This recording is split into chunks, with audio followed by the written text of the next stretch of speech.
Is this on now? Oh, there we go. Good. All right.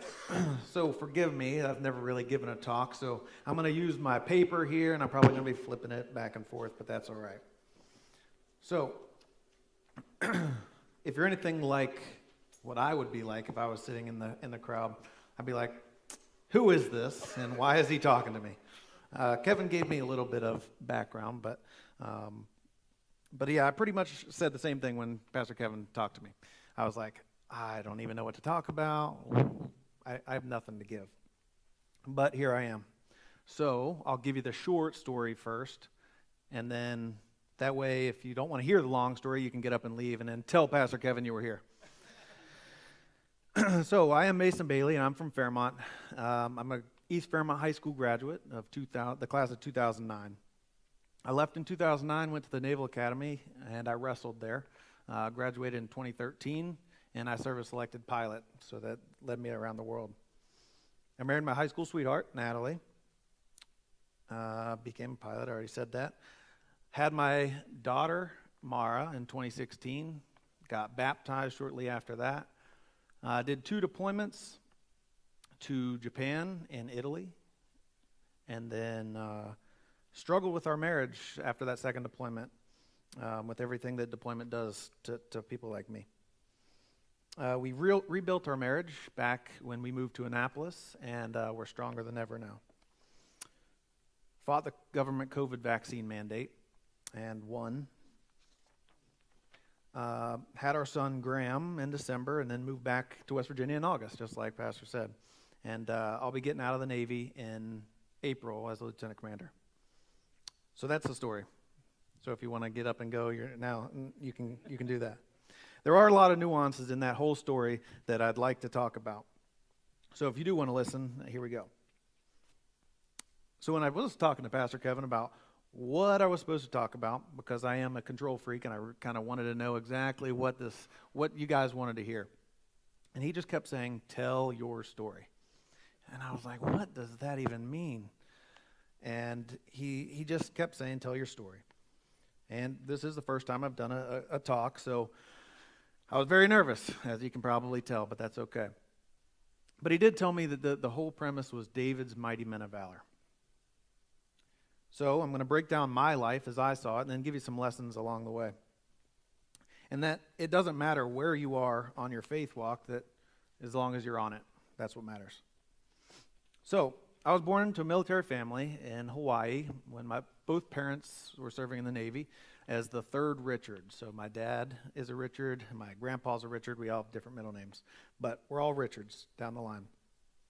So my dad got out of the Navy when I was 2 years old because he missed some big milestone that I did while he was on a submarine somewhere around the world. So he got out, and we moved back to West Virginia to where all of our family lives, all his side of the family. I didn't grow up in the church. We weren't a church family. My life revolved around school and sports. So I started playing football and wrestling right at the same time I started school when I was 5. My dad was a coach, so I'd go play my games on Sunday, and then I'd go and be the water boy for my dad's team, the Rockets, if anybody's around there. I don't think anybody played Pop Warner here in Morgantown. So I'd go be the water boy for his team, and that was it. I'd do school and sports. I did go to vacation Bible school with my cousin and my sister every summer, so that was the extent of my church-going days. But what I will say is that we are a very tight-knit family. We spent every Sunday at my grandparents' house.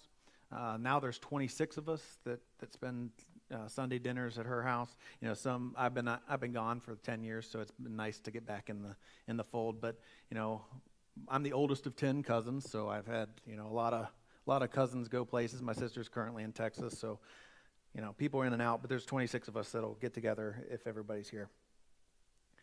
So in school, I met this girl, Natalie. I was in 5th grade. She was in 6th grade. She transferred in. And she was the girl, right? So everybody remembers from back in school, there was the girl. Well, that was her. So I was her friend and did everything I could to talk to her. And I was, when AIM was popular, the instant messaging thing, AOL, AIM. Well, I had a notification on, so when her screen name popped up, it was Natty J23 or Ballin Babe 34 or something like that. It would give me an alert. If I was on the computer, it would tell me, hey, she's online. So I'd do everything I could, and I'd go reach out to her and said, hey, what's going on? Kind of creepy, but that's all right. We've been together 16 years now. She did date 2 guys before me for a long time, but I'll remember it forever. It was junior year. I was talking to another girl at the time. Yeah, remember talking. But I was at the Marshall game. WU played Marshall in Huntington, and a friend of mine sent me, it was 2007, and a friend of mine sent me a message and said, hey, Natalie might be interested in you. And I'm like, all righty then. I pushed that girl to the side and went all in on Natalie, and it's been that ever since. I'll get back to our relationship here in a second. So I was fortunate enough to do well in school and wrestling and football that it was inevitable that I was going to go away and do one of those 2 things. But when it came to applying for school, I only applied to the Naval Academy. I didn't apply to West Virginia. I assumed I'd get in. I had the promise grades and all that stuff. So I only applied to the Naval Academy. When I got my acceptance letter, it was really, for me, whether I was going to try to be a preferred walk-on at WU, that was what I was offered, or go and wrestle at the Naval Academy. My parents, they didn't really talk to me about it. They didn't want to sway me one way or the other. They didn't want to say, hey, even though they really wanted me to go to the Naval Academy, they didn't want to force me that direction. So they didn't talk about it unless I wanted to have that conversation, and I didn't. So I made that decision all on my own. I asked them to go to lunch. I asked them to go to Hank's Deli. It was there in the mall there in Fairmont, and I asked them to go to lunch. We sat down, and they thought I was going to tell them I was going to WVU, that I was going to give up that opportunity and live my dream of running out of the tunnel for West Virginia. But I didn't. I chose Navy, and I chose that because I looked at my career as a wrestler versus my career as a football player, and I thought my career as a wrestler was probably going to be better than that of a football player with with this, right? And back then I was only 170 pounds. So, and then not just that, but what the Navy could do for me in the future. So that's where my faith walk started, at Navy. So over the summer, you go to it's called plebe summer, but it's like boot camp for people who don't really know the military. And so I'm gone for 6 weeks up at the Naval Academy with no phone or anything like that. And Sundays, I went to church. I started going to church Sundays. I'd sit by myself. Nobody else would go with me. Sundays were your days to sleep in. You could sleep in until noon.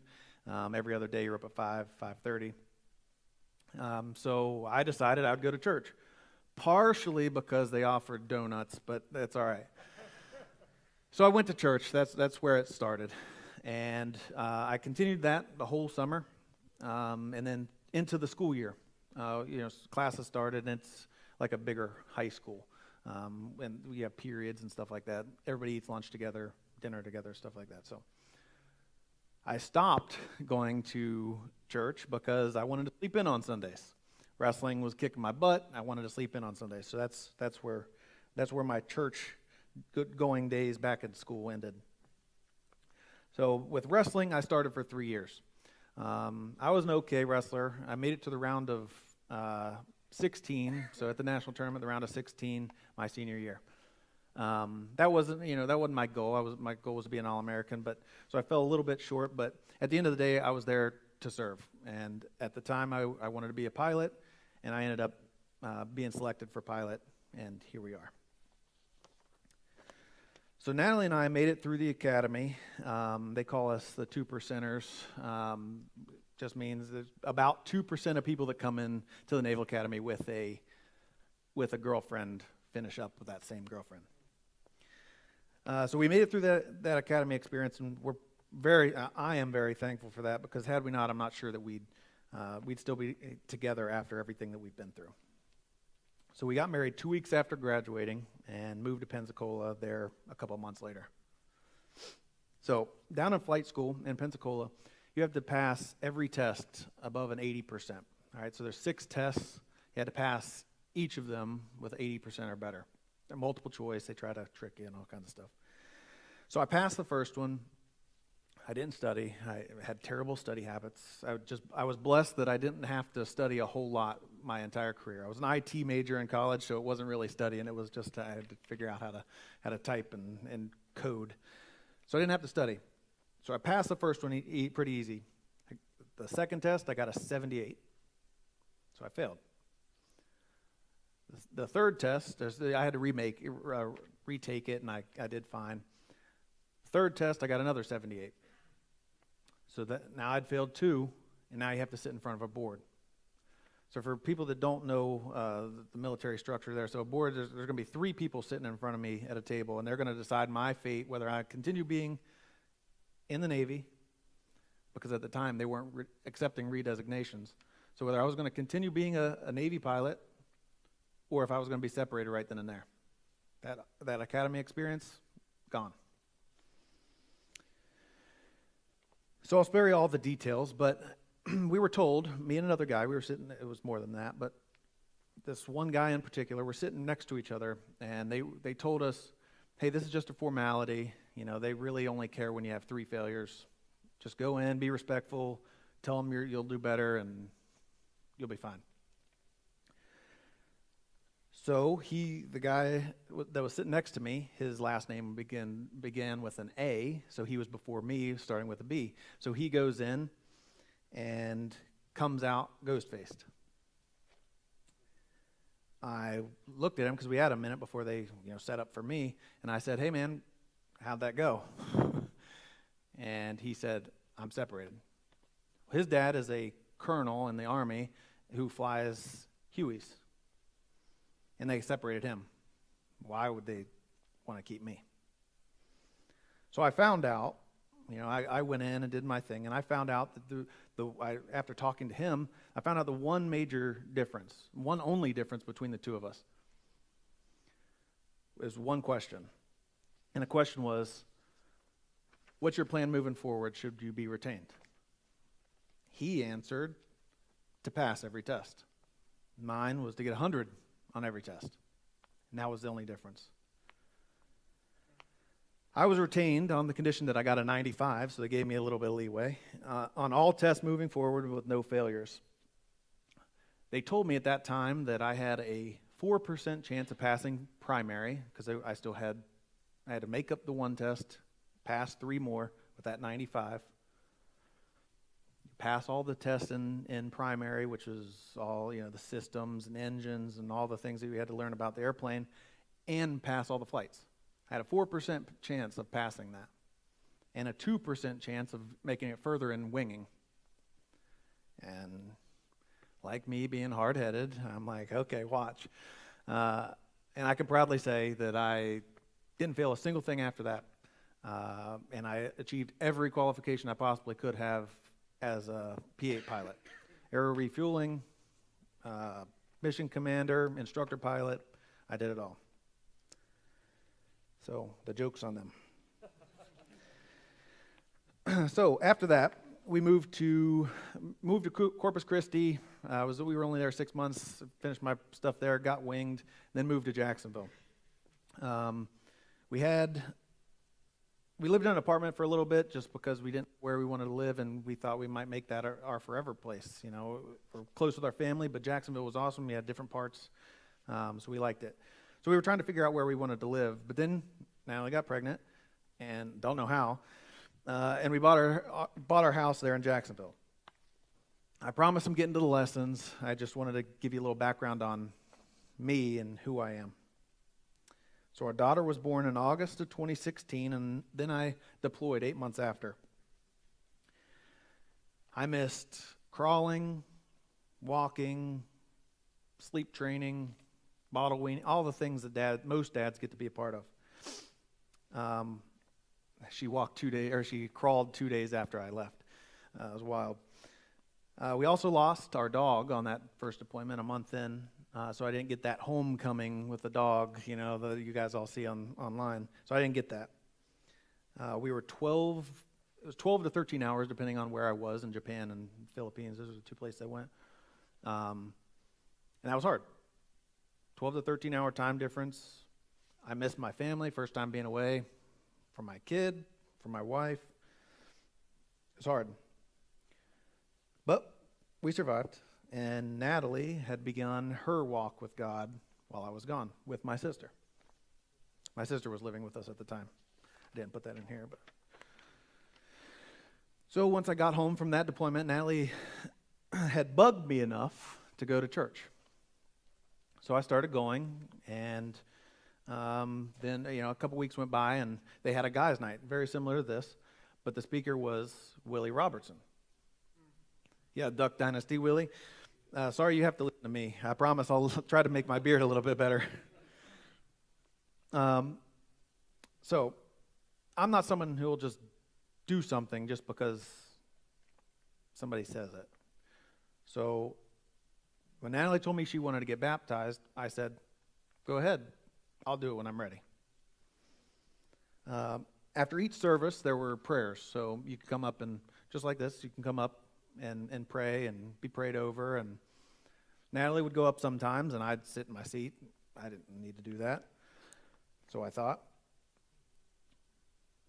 And then right after that, they had baptisms every week. Every week they gave you the opportunity to get baptized.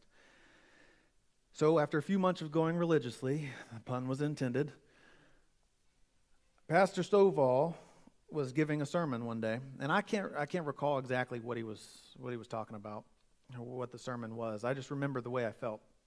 And immediately following the sermon, I looked at Natalie. Before the prayers started, I looked at Natalie and I said, let's do it. And she was like, whoa, what? She did not expect that. So we were baptized. And the way it was June. Is it June? June? There were sometime in the summer, and there were 2 tubs side by side. And we were baptized side by side.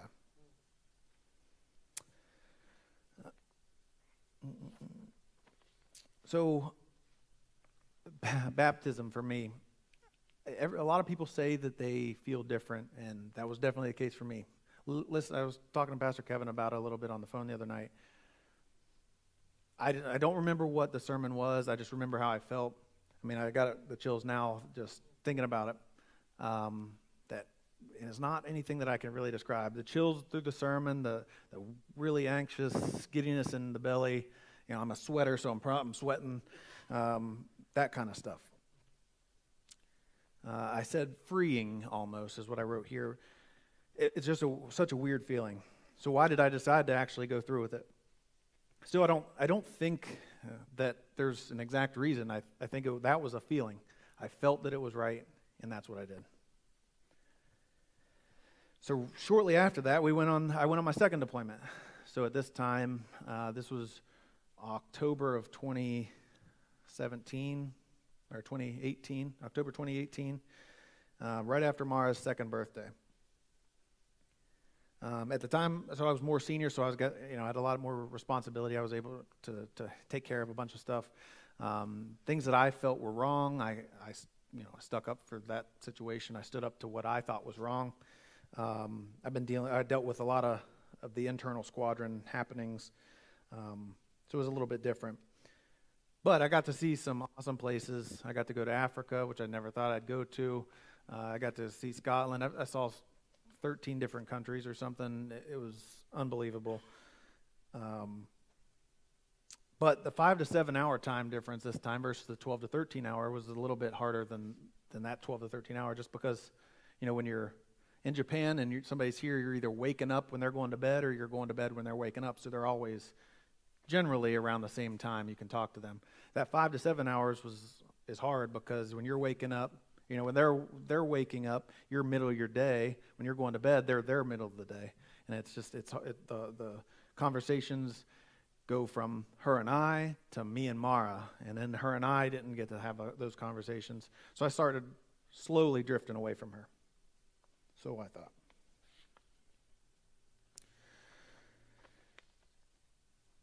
So when I got home, the readjustment period continued.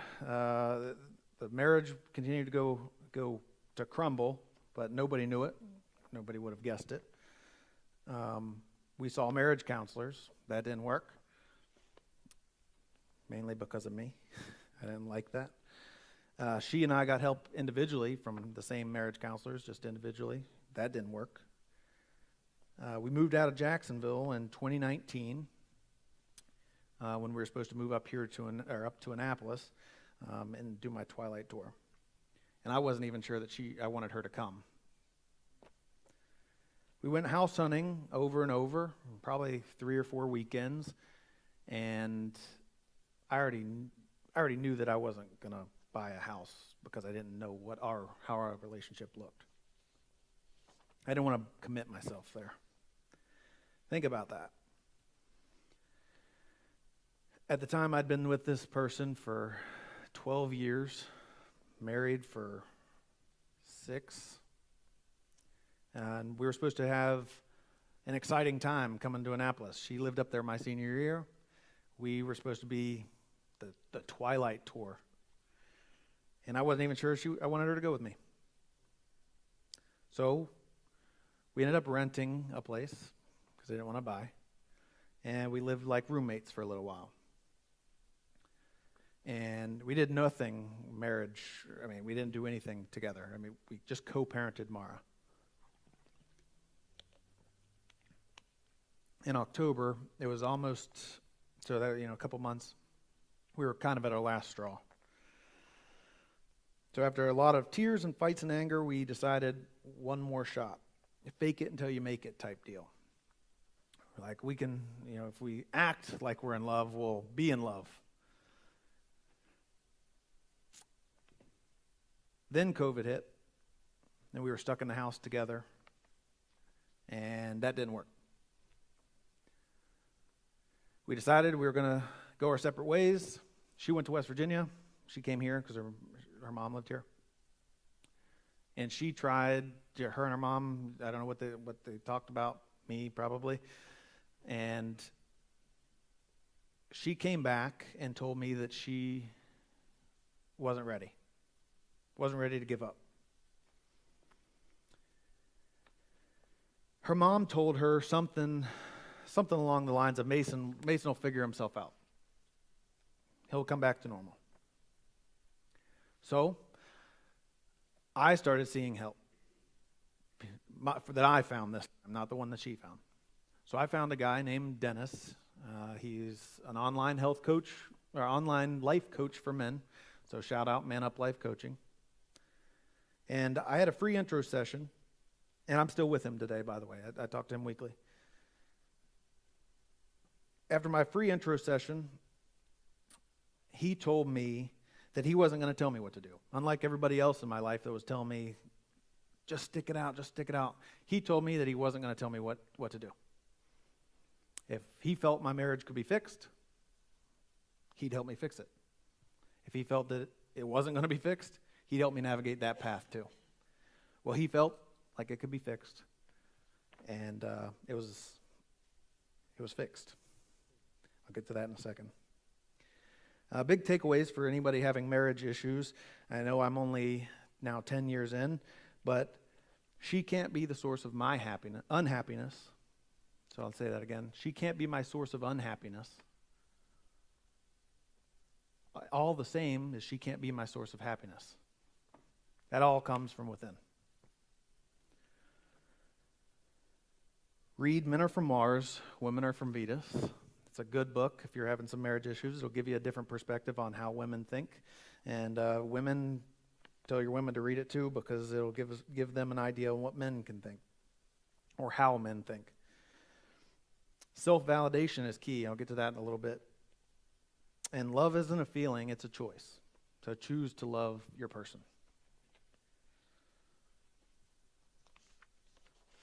So, after rebuilding our marriage, we've grown so much. We communicate better. We treat each other differently. We know how to talk to each other. And I think the biggest thing is we respect each other so dang much because of everything we've been through. We grew up, realized that things happen, that we aren't some fairy tale, high school, sweetheart, Naval Academy, blah, blah, blah. We grew up. Life is hard. And I love that about us. And I believe that God tested us in our relationship because of the battles that we were about to face in 2021, 2022. So in 2021, the DOD mandated that everybody take the COVID vaccine. I promise I'm not getting political here. Natalie and I have been trying to get pregnant for the second time with our son, well, now son. And it wasn't working, and it only took one try with Mara. One decision with Mara. When the Naval Academy put up the sign-up sheet for the vaccine, because it was just rolling out, I signed up. I said, well, I knew they were going to make me get it anyways. Let me sign up. But again, I'm not one to just do something because somebody told me to do it. So I started doing a bunch of research in the background. And wouldn't you know it, the very first shot X, I was chosen. I ended up taking myself off the list because I still wasn't sure. I didn't know what that would do for us trying to get pregnant. And I didn't want to put anything in my body that potentially could hurt that. Because you just didn't know. So as we approached the deadline to get vaccinated, I started looking at ways to get out. The religious accommodations, the just flat out denying it, all different ways. And look, like I said, I'm not getting political. I'm not anti-vaccine. I'm just anti-vaccine for me. If you got the vaccine, great. I'm happy for you. My parents got the vaccine. A bunch of people got the vaccine. And I'm okay with that. I respect your decision. I just hope you respect mine. The Navy didn't. They stripped me of all the titles that I had. I was not allowed to be around the wrestling team, which I was the officer representative for. I couldn't teach my classes. I had to stand on the side with a mask on watching. I did put up a religious accommodation. It was denied, even after appeal. Man, you should see my request. I was reprimanded and given a negative fitness report, which, for all you that don't know, it's a semi-annual report of our conduct of our jobs. And I'd been ranked number 1 the whole time, and now they're giving me a negative one, which was kind of funny because they wrote that I was really good, but they had to write a certain thing. And ultimately was looking at a separation board.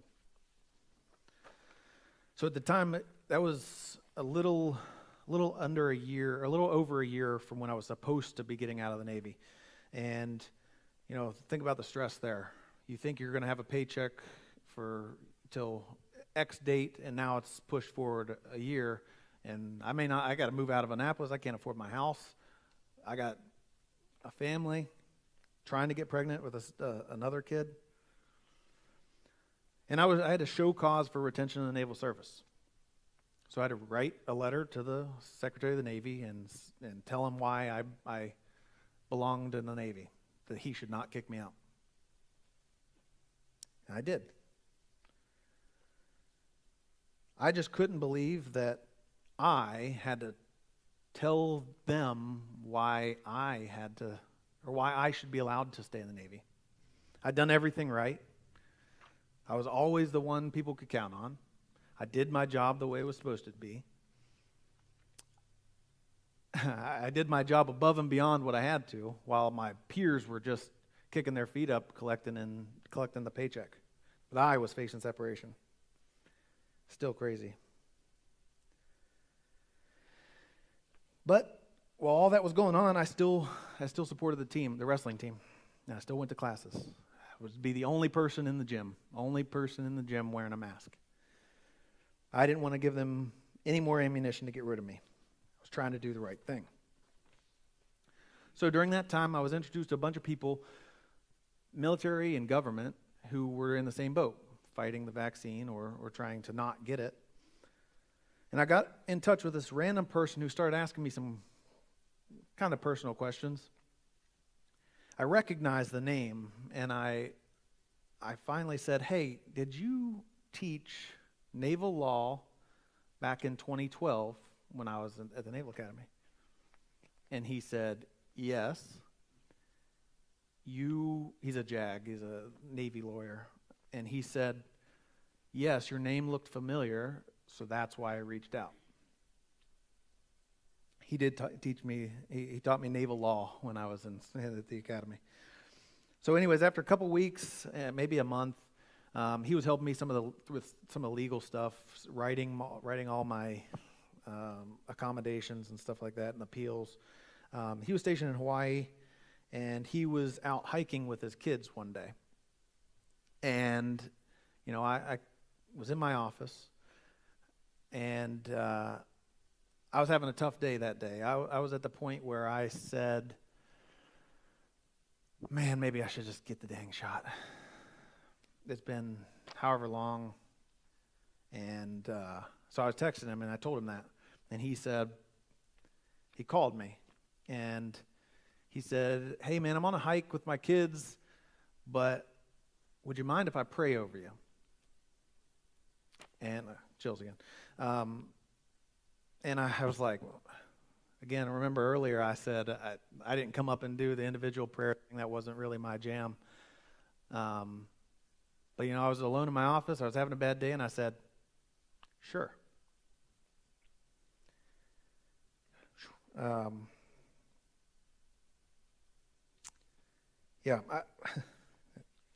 chills are crazy. I can't remember what he prayed. Immediate chills. But it was the same feeling that I had when I was baptized, or when I listened to the sermon prior to being baptized. The weight, I instantly felt the weight off my shoulders. I still talking about it, I'm like, man, that's just bizarre. The weight was off my shoulders, and I knew I was doing the right thing. I knew I was fighting the good fight. I never looked back. I won. Vaccine mandate washed away quietly, of course. But it's no longer a requirement. I do owe it all to my parents, Natalie, my immediate bosses who were in support of me the whole time, regardless of their vaccination status, Jay and Commander Stegmeyer and Marty Wright. Without those people, I'm not sure that I would have been still fighting. The negative fit rep was gone. All the negative things happened, gone. And I was reinstated in all my positions. It also allowed me to stay at home and be with my family during the last year or so, because I would have had to do another deployment on a ship somewhere, thank God, because I've spent 10 plus years in the Navy and never been on a ship. But because I didn't take the vaccine, I was considered non-operational, so I wasn't allowed to be in an operational squadron. So that bond that I was able to create with my family, my daughter, who had really, the first 2.5 years, didn't really see me, I'm forever grateful. So the last year in Annapolis was pretty much back to normal. I was able to finish out my tour, and God blessed us with a pregnancy. That was in January. And all the hardships that her and I had fought through, they gave us the foundation to weather the storm we were about to face. She got pregnant. Again, I don't know how. She didn't feel right. So she went to the doctor, and we had lost the baby. That was in January. And it was her worst fear. Us guys, it's a little bit different, I think. At least for me it was, because she was, as can be expected, a wreck. For me, I was like, it's all right, we'll try again. We'll get it. There's not a problem. So we waited, and we ended up getting pregnant again there sometime in March, I guess, because that would be 9 months from December. Everybody was super happy because we'd fought through the marriage struggles, but also through the miscarriage and all that. They were super happy that we were blessed with the baby. Then we found out it was a boy, and everybody was even more excited because now we'd have Richard the Fourth or not really the fourth because we're different middle names. So during that time, Natalie's mom had started having some medical issues. She was later diagnosed with amyloidosis. Although it did take a long time to get that diagnosis, we were all hopeful that we would get it under control.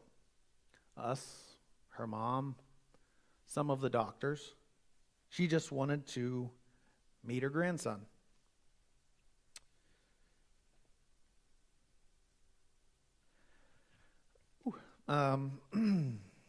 Unfortunately, that took her life on September 1st of last year. Leading up to that moment, Natalie was a mess, as could be expected. Pregnancy this time was hard on her. She threw up every single day for 7 months. She was worried about her mom, as this prior to leading up. When it came time for Carol to go to the Mayo Clinic, we had talked that she should go up and be with her mom. So she went up, decorated the room, cared for her, laughed, talked, cried. Everything was progressing as normal. Dialysis, chemo, aggressive chemo. It was all working. So we planned for her to come home for Mara's first day of first grade. The day before she was supposed to come home, the doctor came in and told her that her mom wasn't going to make it.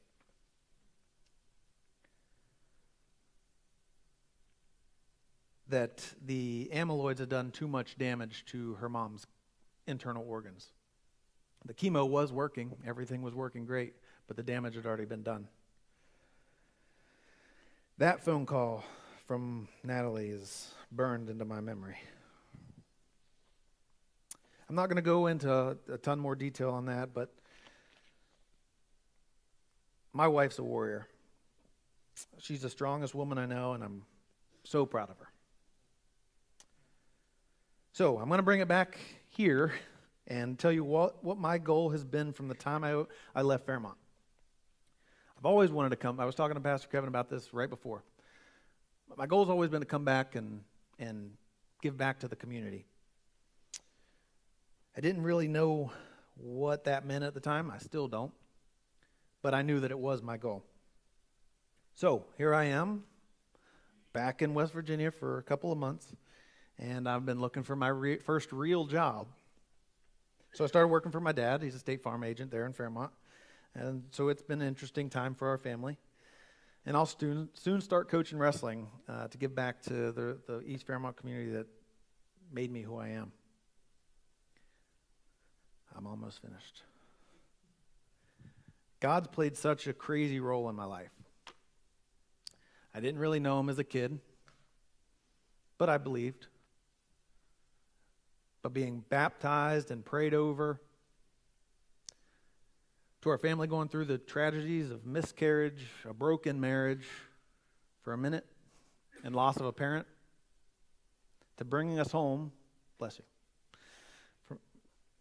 from bringing us home to West Virginia and finding a house off market 5 minutes from my parents' house. After plenty of looking. Now that I've bored you all with my long life story, here's some lessons along the way. There's 8 of them. It's cliche, but don't take life for granted. The next day is not promised. Whether that's in your job, your family life, social life, enjoy it. You'll never get this last however long I've been talking back. My mother-in-law went from a healthy 59-year-old woman to my wife's guardian angel. So tell the people that you care about them. You'll be a lot happier.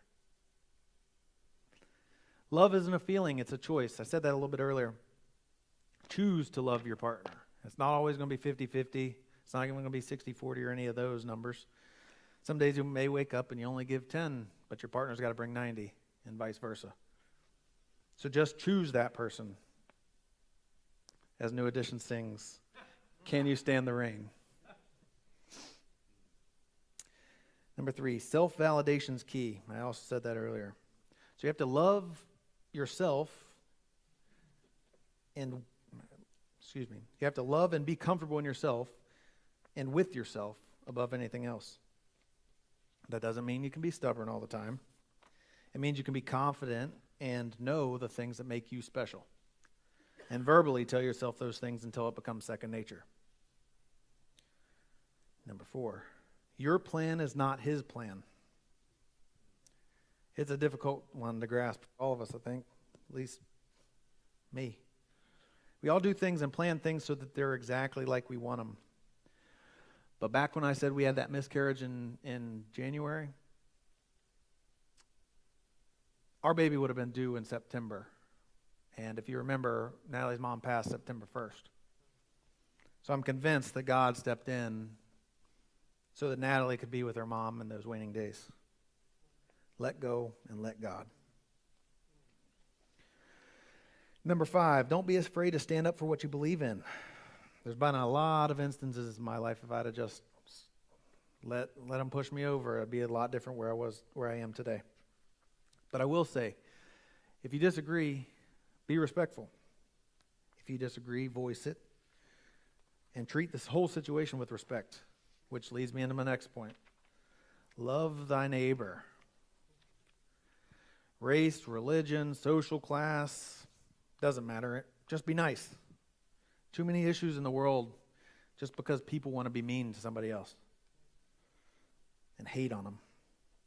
If you remember what we were all taught, because we're all from West Virginia, or at least live here now, treat others the way you want to be treated. The world will be a much better place. 7, this is for us. Don't be afraid to ask for help. Our society would look a lot different if men would be okay and ask for help. It's okay to seek out counsel, mentorship, guidance, or any of those other words that mean the same thing, because it'll help you in all situations: marriage, life, work, parenting, etc. Last one. It doesn't matter where you are on your faith walk. Look, I'm not dumb. As Pastor said, all you guys are probably way ahead of me. I'm on my slow walk to find salvation in the Almighty King. But keep walking. He has a plan for us all. So, I've been blessed beyond belief in this life, although some issues. Not that it's been easy, but it's worked out for us. I'm not sure where my life goes from here, but I know that God has a plan. If I just trust Him, everything will work out like it should, as it has my entire life. That's it.